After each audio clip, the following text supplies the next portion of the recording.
So okay na, nag-spin dry na siya na hindi na siya bumabalik mag-rinse.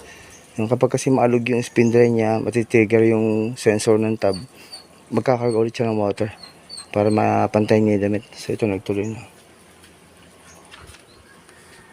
Pero sa yung washing machine, kahit na walang sira yan, basta hindi maganda yung pagkakapantay, o kaya naman yung labada mo is naipon lang sa isang side, magiging makalabog talaga yan. Tapos babalik siya magkarga ng water.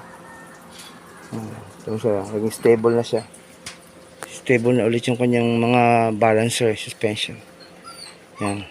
So okay na sir, sampasal kita sa video. Nakakita na siya.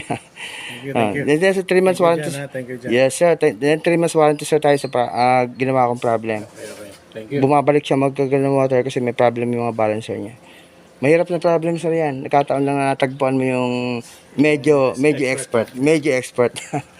Kung di ba naman maging expert dalawang service center tapos 30 years na technician. Then engineering graduate pa. So thank you sir. God bless po. Thank you pa. Thank you, John.